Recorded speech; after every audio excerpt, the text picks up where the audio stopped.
혹시 좀 여행을 떠나 보신 적 있으세요? 그 여행을 떠나게 되면 그 여행지에서 물론 뭐 우리나라 사람들이야 그냥 같이 지나다니는 사람하고 말을 많이 안 걸잖아요. 근데 또 여행지에서 만나게 되는 친절한 맛집 사장님, 친절한 맛집 사장님 참 쉽지 않습니다. 맛집들은 늘 바쁘기 때문에 사장님들이요 친절하게 쉽지 않더라고요. 하지만 뭐 음식점에서 좋은 분들과 만나기도 하고요. 뭐 또 저는 목사니까 또 이제 교회들하고 연결해서 갈 때가 있는데 한 지역에 갔을 때 그쪽 지역 교회의 분들 만나면 너무 좋더라고요. 이런 만남들이 분명히 있어요. 우리의 인생 삶이라는 것은요 계속 누군가와의 그 만남이 이루어지는 것 같거든요. 그런데 하나님께서는요 우리의 삶을 순종을 통하여 어디론가 분명히 인도하시는 길이 있는 것 같아요. 자, 우리가 다시 갈라디아서의 내용으로 왔는데요. 한번 좀 내용 보여주실래요? 갈라디아가 사도행전 내용으로 왔습니다. 사도행전 내용으로 다시 돌아왔는데요. 오늘 사도행전 우리가 읽었던 이 본문 말씀은 사실 2차 전도 여행이 마무리되고 하는 그런 부분이에요. 그런데 사도 바울의 순종을 통하여 무엇인가가 하나님이 하신 일들이 잘 체계적으로 정리되어 있는 것을 제가 말씀을 준비하면서 확인할 수 있었어요. 초도에도 말씀드렸습니다만 우리는 만납니다. 어디에서요? 길에서 말이죠. 길이라는 것은 어떤 의미가 있을까요? 길이라는 것은요 걸어가야 되잖아요. 걸어가야 되잖아요. 제가 이 사진을 하나 준비해 봤는데요, 아주 멋진 숲길이지 않습니까? 숲길에 여러분 보이십니까? 사람 두 사람 걸어가는 거 보이시죠?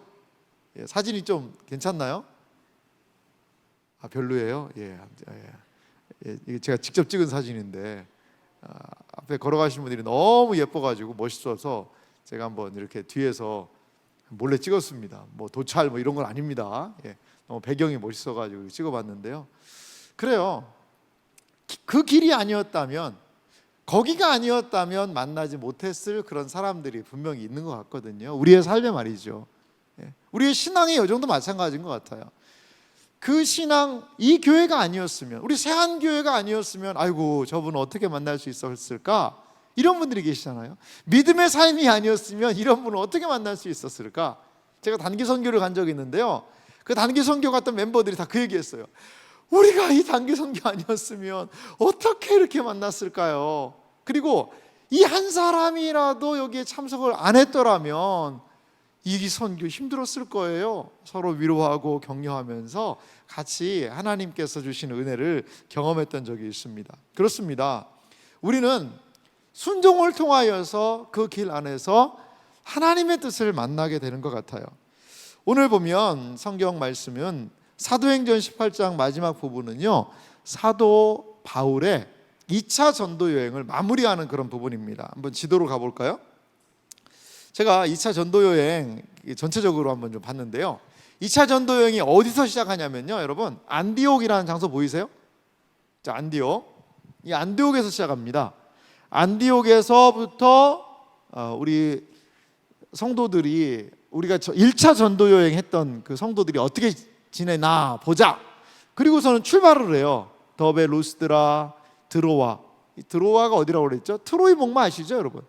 트로이 목마가 저기입니다. 드로아가 트로이입니다. 트로이.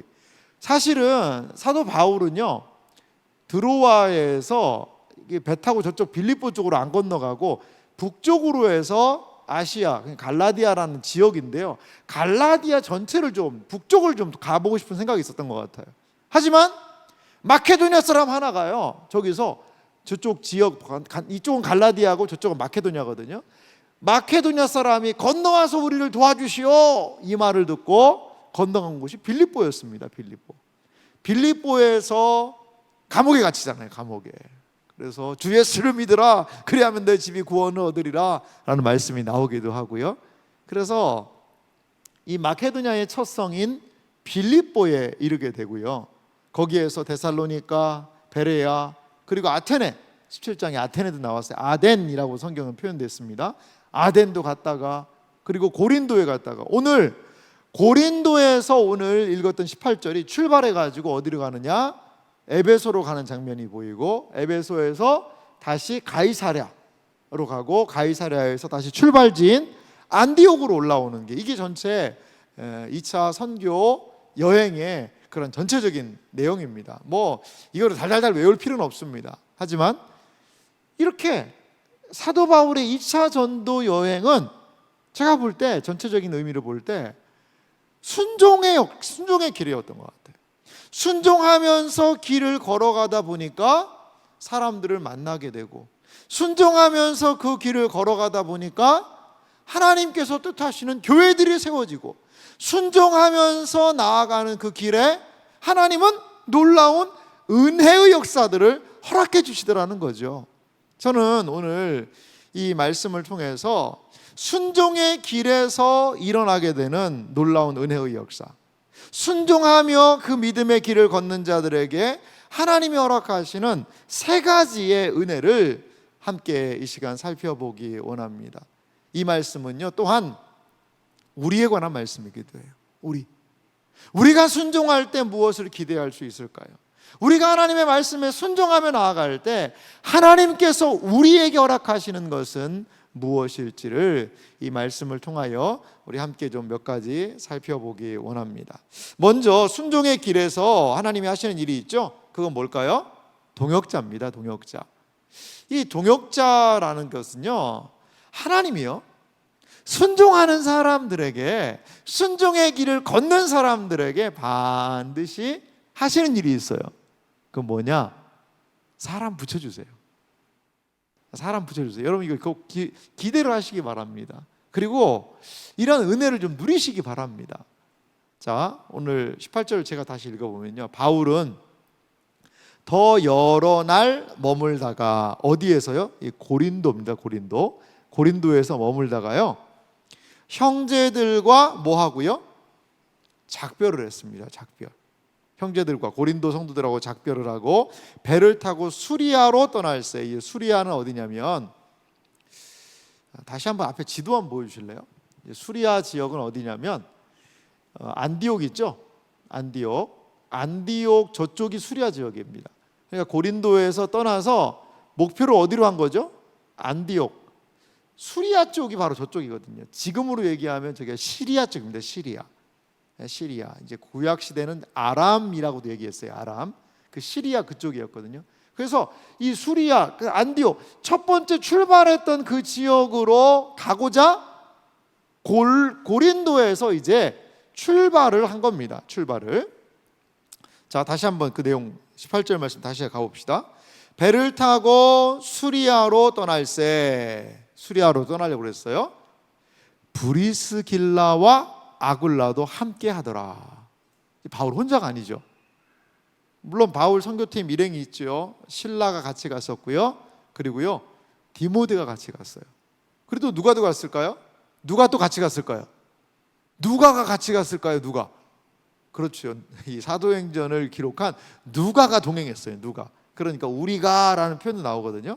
그래서 누가가 같이 했던 것들을 볼 수가 있는데, 근데요, 그 일행팀에 두 사람이 합류를 했어요. 브리스길라와 아굴라라는 사람이 같이 함께 했다는 거죠. 자, 이 브리스길라와 아굴라라는 이 두 사람이 등장을 하는데, 이 사람들이 어디에 등장하는 줄 아세요? 바로 18장 1절에서부터 등장합니다. 이 동역자들 한번 찾아가 볼까요?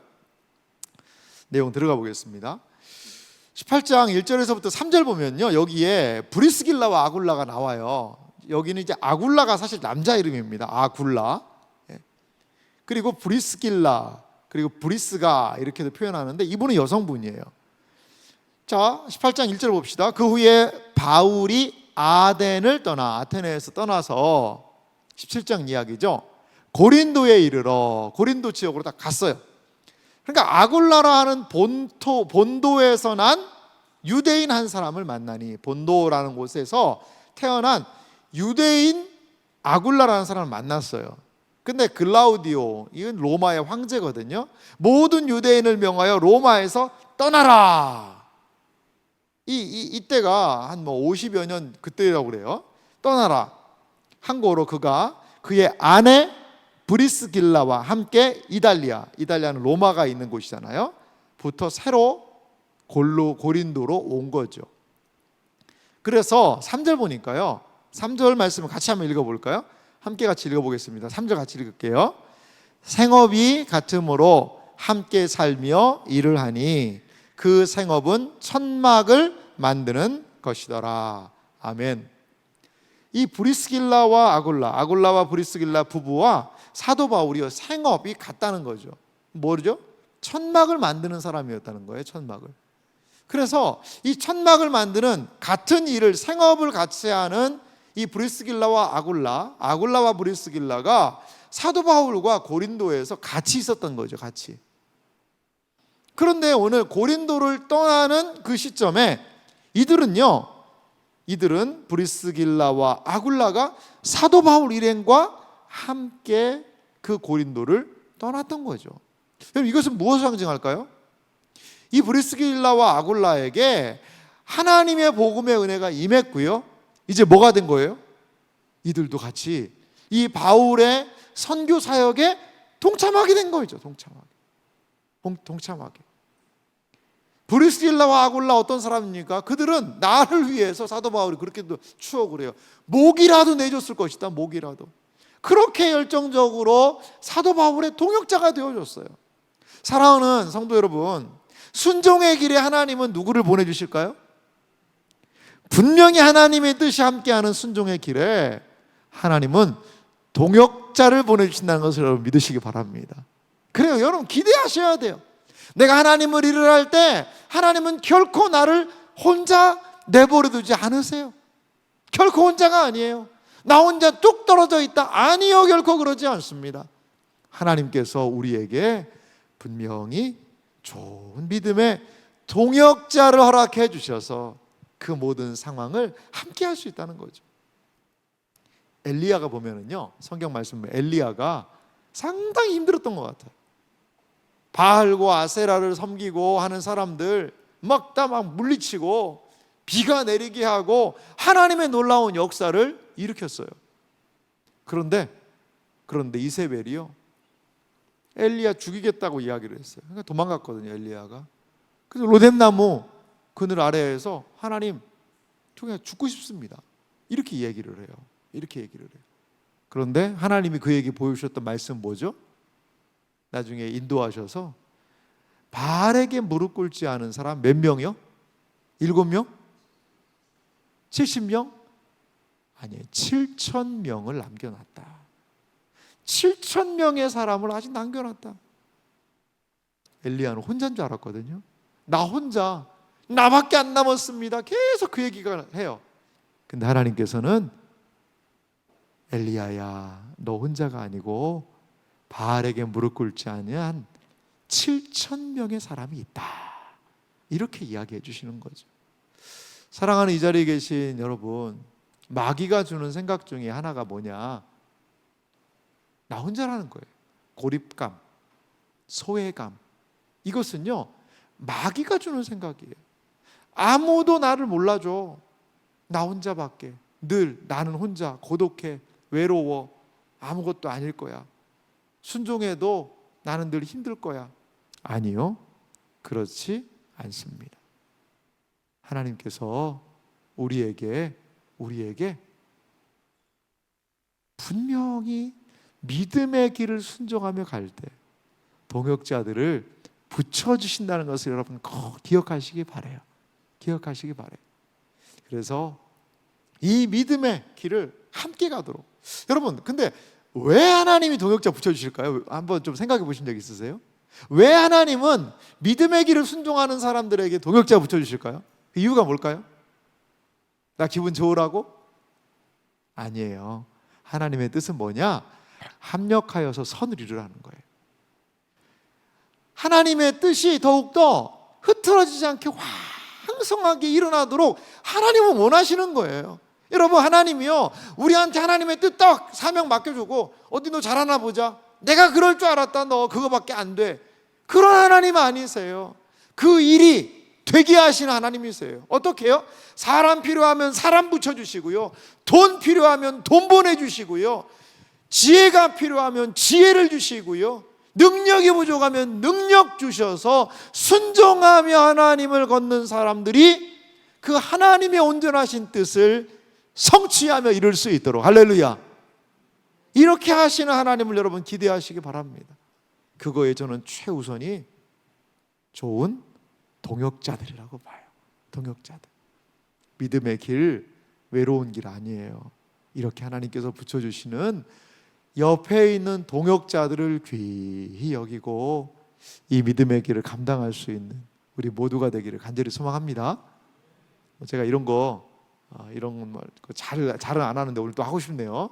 자, 믿음의 동역자가 있습니다 하고 한번 옆에 있는 분들에게 한번 얘기 한번 해주실래요? 네. 믿음의 동역자가 있습니다. 네, 동역자가 있습니다. 믿음의 동역자가 있습니다. 동역자가 있습니다. 여러분 꼭 기억하시기 바랍니다. 자, 두 번째, 순종의 길에서 하나님이 하시는 역사가 무엇일까요? 그것은 바로 이 순종을 통하여 복음이 증거된다는 거예요. 순종을 통하여서. 19절 말씀부터 보면 이제 사도 바울 일행이 고린도에서 어디로 갔죠? 바로 안디옥까지 간 게 아니라 에베소 쪽으로 건너갔어요. 에베소 지명이 나왔으니까 지도 한번 다시 한번 보여주실래요? 앞쪽으로 가서 지도 한번 보겠습니다. 2차 전도 여행. 네. 자, 고린도에서 어디요? 에베소 쪽으로 이제 배를 타고 건너갔겠죠? 배를 타고 건너갔어요. 이 건너가서 그 에베소를 중심으로 사역을 이룬 것을 매우 간략하게 지금 요약을 하고 있는데요. 그러면 거기 에베소에서 어떻게 복음을 증거했는지 한번 다시 한번 19절 말씀부터 한번 볼까요? 한번 다시 가보겠습니다. 예, 좀 가는데 길이 머네요, 좀. 네, 길이 멉니다.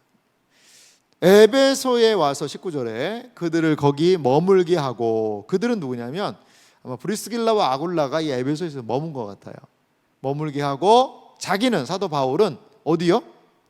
회당에 들어가서 유대인들과 변론하니. 자, 회당에 들어가서 유대인들하고 변론을 했어요. 그리고 여러 사람이 더 오래 있기를 청하되 허락하지 아니하고. 사도 바울의 이야기를 들어보니까 이게 보통 사람이 아닌 거죠. 그러니까 아이고 바울 선생님 우리한테 좀 말씀을 더 전해주시죠 라고 했는데, 지금은 그때가 아니라는 거예요. 그리고 작별하여 이르되 만일 하나님의 뜻이면 너희에게로 돌아오리라. 자, 언제 사도 바울이 다시 에베소로 돌아갔을까요? 지금 우리 18장 보고 있는데 19장에 돌아갑니다. 3차 전도 여행 때 2년이나 에베소에 머물면서요, 에베소를요 엄청난 도시로 만들어 놓습니다. 복음의 능력이 있는. 그것은 이제 앞으로 우리가 살펴볼 내용인데요. 만일 하나님의 뜻이면 너희에게로 돌아오리라. 이거 3차 전도 여행에 대한 예고죠. 예고 하고 배를 타고 에베소를 떠나는 그런 일들이 있습니다. 그래요, 여러분, 하나님의 말씀에 순종하며 나아가니까 에베소로 향하여 순종하며 나아가는 바울의 그 길에 하나님이 하신 것은 무엇입니까? 복음이 증거되게 하는 거예요. 복음이 증거되게 하는 거예요. 복음의 역사를 드러내게 하셨다라는 거죠. 자, 복음 증거에 대한 내용으로 한번 가보겠습니다. 이 사도행전 20장에 보면 이렇게 말씀을 하는 부분이 있어요. 20장 20절인데요. 유익한 것은 무엇이든지 공중 앞에서나 각 집에서나, 공중 앞에서라는 것은 공적인 자리, 회당이라든지 그런 공적인 자리입니다. 시장이라든지. 또한 각 집은 사적인 공간이죠. 그걸 막론하고 거리낌 없이 여러분에게 전하여 가르치고. 무엇을 가르쳤을까요? 21절은 좀 같이 읽겠습니다. 유대인과 헬라인들에게 하나님에 대한 회개와 우리 주 예수 그리스도에 대한 믿음을 증언한 것이라. 아멘. 사도 바울은요 그 여정을 순종하며 믿음의 여정을 걸어갔는데요, 그때 한 것은 무엇이냐? 하나님께 대한 회개, 우리 주 예수 그리스도께 대한 믿음, 그것을 증언했다라는 거죠. 누구에게요? 유대인들, 또 누구에게요? 헬라인들. 유대인과 이방인들에게 거리낌 없이 공중 앞에서나 각 집에서나 복음을 증거한 겁니다. 이것이 바로 사도 바울이 순종한 모습입니다. 사랑하는 성도 여러분, 우리가 복음에 순종하며 나아갈 때 거기에 일어나는 것은 복음의 역사입니다. 우리가 하나님의 말씀에 순종하며 살아갈 때 우리의 모습을 통하여서 하나님의 복음의 역사는 나타나고 드러나게 되어 있는 거죠. 우리 안에 이루어진 놀라운 일, 우리 안에 나타난 놀라운 은혜, 그것이 복음의 역사가 되어서 그 사람들에게 하나님에 대한 회개, 형제들아 우리가 어찌할꼬, 주 예수 그리스도에 대한 믿음이 있으니까 담대하게 핍박이 있고 시련이 와도 그 상황에서 몸된 교회로 믿음의 백성으로 살 수 있었던 건 아니겠어요? 그렇습니다. 사랑하는 성도 여러분, 우리의 순종은요 이렇게 중요합니다. 이렇게 중요해요. 특별히 복음을 증거하는 일에 하는 이 순종, 그것을 통하여 얼마나 많은 사람들이 하나님에 대한 회개, 그리스도에 대한 믿음, 이 회개와 믿음이 뭐죠? 교류반 하신 분들은 기억하실 거예요. 회개와 믿음이 뭡니까? 이게 바로 회심이죠. 회심의 두 요소입니다. 회개와 믿음, 이게 회심의 두 요소인데요, 회심하는 일들이 일어나는 거죠. 하나님께로 돌이키는 일들이 일어나는 거죠. 말씀의 역사들이 일어나는 거죠. 허물과 죄로 죽었던 영혼들이 일어나게 되는 것이 사도 바울의 이 순종의 여정을 통하여 일어나게 되었다는 거죠. 사랑하는 성도 여러분, 하나님의 말씀에 좀 순종해 보신 경험이 있으세요? 특별히 여러분, 전도하는 게 쉽습니까? 어렵습니까? 어려워요. 하지만 이 입을 열어서 전도하고 그 영혼들이 몸된 교회에 나오고 그러면요, 그것처럼 기쁜 일이 없어요. 제가 이제 서울에서 이제 대학을 다닐 때 어디로 전도하러 많이 다녔냐면 중앙대학교라고 있잖아요. 중앙대학교. 거기로 전도하러 많이 다녔어요. 그때는 이제 뭐 사형리라는 그거 들고 가서 전도를 많이 하고 그렇게 했는데, 뭐 전도가요 잘 되지 않습니다. 잘 안 돼요. 뭐 벤치에 예전에는 뭐 대학에서 담배도 하도 많이 펴가지고 막 담배 피러 나온 사람들, 이런 사람들하고 사형리 읽게 하고 같이 읽히고 기도해 드리고 이렇게도 했는데, 한 형제가 교회에 이렇게 나왔던 적이 있어요. 거기서 만난 형제인데, 그래서 그 형제 와서 같이 신앙생활도 하고 이렇게 했는데, 뭐 또 여러 다른 상황 때문에 참 못 나오기도 했습니다. 근데요, 그렇게 전도한 사람이, 그 대학에 가서 전도한 사람이 교회에 나오는데 얼마나 큰 기쁨이 있었는지 몰라요. 기쁨이 있었는지. 그러니까 하나님의 말씀에 순종하고, 특별히 이 복음과 연결된 순종, 그것을 통하여서 하나님께서는요 생명의 역사들을 일으키시는 거예요. 여러분, 기독교 신앙이 지금까지 오게 된 일이 어떻게 해서 가능했을까요? 누군가는 복음을 증거하는 일에 사도 바울의 후배가 되고 후예가 돼서 순종한 거잖아요. 우리나라 어떻습니까? 우리야 지금 교회가 자연스럽습니다만 한 150여 년 전에 우리는 너무나도 황무지였어요. 아니, 우리나라는요 미전도 종족이었어요. 하지만 선교사님들이 이 말씀의 복음에 순종하여 여기까지 와서 복음을 전해준 그 덕에, 순종하여 하나님의 역사를, 하나님의 놀라운 은혜를, 아름다운 이야기를 들려줘서 그 놀라운 은혜로 말미암아 우리에게 믿음이 생겼고, 우리가 주님을 믿게 되었고, 지금 이렇게 한국교회가 세계적인 교회로 세워지고 있지 않습니까? 사랑하는 성도 여러분, 순종 안에는요 놀라운 역사들이 있어요. 특별히 복음에 대한 순종. 내가 이게 전을 말을 할까 말까. 여러분, 기도하면서 한번 순종해 보세요. 하나님께서 그 영혼에 놀라운 변화의 역사들을 일으키실 거예요. 요즘에 우리 교회 새가족 분들이 좀 많이 오고 계세요. 또 열심히 전도하시는 분도 계셔서 얼마나 감사한지 몰라요. 그런데 한 분 한 분의 이야기를 들어보니까 참 하나님께서 이분들을 사랑하시고 하나님께서 이분들을 이렇게 좀 품으로 이렇게 안으시는구나라는 생각이 참 많이 들어요. 그리고 우리 교회를 통하여서 변화들을 경험하시는 거예요. 변화들을요. 최근 뭐 2, 3년 동안에 우리 교회 좀 초신자분들이 많이 오시잖아요. 초신자분들이. 또 우리 1:1 양육팀이 또 복음도 소개해주고 양육도 하고 해서 우리 교회에 오신 초신자분들이 하시는 간증도 들어봤잖아요. 우리가요. 그것은 다 무엇입니까? 누군가는 복음에 순종할 때 하나님께서 열매들을 맺게 하시는 거예요. 사랑하는 성도 여러분, 하나님의 말씀에 하는 순종, 거기 안에는 생명의 역사들이, 복음의 역사들이 반드시 일어난다는 것을 여러분 믿으시기 바랍니다. 그래서 우리의 이 복음에 순종하는 발걸음을 통하여 하나님의 생명의 은혜의 역사가 충만하게 드러나기를 주님의 이름으로 소망합니다. 우리 마지막으로 한번 살펴볼 것이 있는데요, 그것은요, 이 복음 증거를 통하여서 순종하며 나아갈 때 이들에게 주신, 참 이게 은혜라고 보거든요. 무엇이냐면 믿음의 사람들을 이 사도 바울의 순종의 여정을 통하여 굳건하게 세울 수가 있었다는 거죠. 자, 사도행전 18장 22절 제가 읽어보면요, 가이사랴에 상륙하여 올라가 교회의 안부를 물은 후에 안디옥으로 내려가서, 여기는 조금 좀 해설이 좀 필요하긴 한데요, 여러분 가이사랴를 기억하시고 안디옥을 기억하십시오. 그리고 23절에 갈라디아와 부르기아 땅을 차례로 다니며 모든 제자를 굳건하게 하니라. 사실 23절은요 전체를 좀 요약한, 이게 지금 3차 전도 여행하고도 연결된 그런 말입니다. 그래서 이거는 구체적인 지명은 아니에요. 지역 이름이죠. 경상남도, 뭐 경상북도라고 이야기하듯이 이 갈라디아와 부르기아는 이 큰 지역명을 이야기하는 겁니다. 한 도시나 이런 건 아니에요. 그래서 모든 제자를 굳건하게 하니라. 자, 다시 한번 좀 멀리 가야 되지만 지도로 한번 가볼게요. 지도로 가보면요, 고린도에서 어디로 갔죠?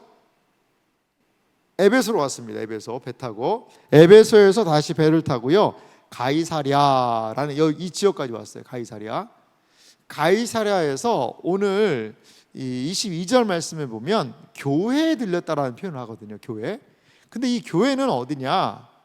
사실 가이사랴에 있는 교회일 수도 있죠. 하지만 더 많은 사람들은 뭐라고 얘기했냐면 그 교회가 바로 예루살렘 교회였을 거다, 이렇게 많은 사람들이 봐요. 예루살렘 교회였을 것이다. 그러니까 여기에 지도에는 정확하게 명칭이 표시되지 않았지만 가이사랴에서 좀 내려가서 예루살렘에 가서 교회들을 돌아보고 그 다음에 예루살렘에서 안디옥으로 내려갔다. 예루살렘에서 안디옥으로 하는 길은 항상 내려갔다라는 표현을 쓰거든요. 그러니까 그 18절에 쓰는 것 같아요. 그래서 이제 사도 바울 일행이 가이사랴를 통하여서 안디옥 출발지로 온 그런 부분을 볼 수가 있습니다. 자, 다시 한번 22절 그 내용으로 한번 가보겠습니다. 예, 이제 바로 그렇게 가면 됩니다. 자, 그래요. 가이사랴에서 상륙해서 올라가서 교회의 안부를 물은, 거기다 이제 뭐 이건 뭐 100% 확신한다 이건 아니지만 대다수의 학자들이 그렇게 보시더라고요. 예루살렘 교회의 안부를 물은 후에, 이렇게 보면 더 정확할 것 같아요. 그 다음에 예루살렘에서 안디옥으로 내려가서, 자, 가이사랴에서 안디옥으로 내려가서 이런 표현은 잘 안 쓴다고 그래요. 근데 성경이 많은 보면 다른 부분에서도 예루살렘에서 안디옥으로 내려가서 이런 표현은 많이 쓴다고 그럽니다. 그래서 이 교회는 예루살렘 교회 같아요. 그래서 얼마 있다가 떠나서 갈라디아, 부르기아 땅을 차례로 해서 모든 제자들을 어떻게 했다고요? 굳건하게 하니라. 자, 사도 바울의 이 전도의 여행을 통하여, 이 순종의 여정을 통하여 일어나는 일은 무엇이냐? 제자를 굳건하게 하는 것이죠. 굳건하게. 믿음 생활의 관건은요, 저는 이 굳건함인 것 같아요. 우리의 믿음을 흔드는 일들이 너무나 많아요. 우리의 감정이 쉽게 무너지기도 하고요, 우리의 결심이요 쉽게 무너지기도 하고요, 우리의 믿음이요 때로 쉽게 무너지기도 해요. 우리의 믿음은요, 우리의 신앙은요, 어떻게 보면 어떨 때는 막 이 세상의 모든 것들은 목숨 걸고 다 할 것 같은 그런 용기 충천하게 믿음 생활을 하다가도 어떤 때는요, 이게 하나님이 계신가가 의심될 정도로 완전히 바닥으로 나락으로 떨어질 때도 있어요. 사실 이게 우리의 믿음의 실체거든요. 그래서 이 순종의 길을 통하여 제자들을 굳건하게 하는 거죠. 믿음의 사람들을 굳건하게 하는 거예요. 자, 이 굳건하게 한 내용이 내용이 사도행전 20장에도 등장을 하고 있는데요. 20장 32절 보면요, 사도 바울이 이 에베소의 장로들한테 이런 이야기를 하는 내용 중에 하나인데요. 이게 저는 굳건하게 하는 가장 중요한 내용이라고 봐요. 같이 한번 읽어볼까요? 함께 읽습니다. 지금 내가 여러분을 주와 및 그 은혜의 말씀에 부탁하노니 그 말씀이 여러분을 능히 든든히 세우사 거룩하게 하심을 입은 모든 자 가운데 기업이 있게 하시리라. 할렐루야. 여러분, 너무나도 복된 말 아닙니까? 어떻게 믿음 안에서 굳건히 세울 수가 있어요? 굳건히 세우는 실체는 무엇입니까? 지금 내가 사도 바울이 떠나는 상황에서 주와 주는요, 하나님을 얘기합니다. 하나님과 및 그 은혜의 말씀에 부탁한다는 거죠. 그래서 어떻게 해요? 무엇이? 그 말씀이 여러분을 능히 든든히 세우사. 사랑하는 성도 여러분, 우리의 믿음을 세우는 것은 무엇이냐? 하나님의 말씀인 줄 믿으시기 바랍니다. 사도 바울이 두루 다니면서 무엇을 전했습니까? 그냥 뭐 잘 믿어라, 밥 사주고 힘내라, 이게 아니라 말씀을 전해주는 거죠. 하나님의 말씀은 우리를 굳건하게 합니다. 우리의 감정으로, 우리의 결단과 의지로, 우리의 경험으로 굳건할 수 없어요. 신자의 굳건함의 실체는 은혜의 말씀, 하나님의 말씀, 그 위에 우리가 굳건하게 설 수 있다는 것을 여러분 믿으시기 바랍니다. 그래요. 그래서 거룩하게 하심을 입은 모든 자 가운데서 기업이 하나님이 주신 그 은혜의 역사가 있게 하려 함이라는 거죠. 사랑하는 이 자리에 계신 여러분, 우리의 굳건함의 실체는 무엇입니까? 그것은 하나님의 말씀이에요. 사랑하는 이 자리에 계신 여러분, 주의 말씀을 가지고요, 사랑방에서 좀 나누십시오. 사랑방을 통하여서 말씀을 나눌 때요, 그 안에서 서로 굳건함을 경험할 수 있다고 저는 봐요. 들은 말씀이 어디에서 더욱더 확증됩니까? 말씀을 나눌 때, 그리고 실천할 때, 순종할 때, 거기에서 하나님의 굳건함은 분명하게 드러날 수 있다는 겁니다. 우리 연약합니까? 오늘 이 밤에도 흔들리는 마음으로 혹시 참 감정의 어려움으로, 상황의 어려움으로 이 자리에 와 계신 분 혹시 계십니까? 주의 말씀이 사랑하는 이 자리에 계신 여러분들을 굳건하게 세우실 줄 믿으시기 바랍니다. 순종의 길에는요, 말씀에 대한 순종의 이 길에는 하나님이 주시는 굳건함이 있어요. 말씀에 순종하며 나아가는 그 길에는 무엇이 있습니까? 복음이 증거되고 복음의 역사가 일어나요. 말씀에 순종하며 걸어가는 그 길에는 무엇이 있습니까? 믿음의 동역자들이 있어요. 사랑하는 성도 여러분, 우리가 이 땅을 살아갈 때, 하나님의 말씀에 순종할 때 이런 하나님의 놀라운 은혜가 있다는 것을 기억하세요. 결코 우리가 혼자가 아니잖아요. 주님이 함께하게 하신 믿음의 사람들을 통하여 믿음의 교제를 누리십시오. 그럴 때 복음의 역사가 증거되고 그 복음의 말씀의 역사로 인하여 우리가 견고하게 든든하게 세워질 줄 믿습니다. 이러한 놀라운 은혜의 역사가, 복음의 역사가 우리의 모든 순종의 여정 길 위에 있으시기를 주님의 이름으로 축원합니다.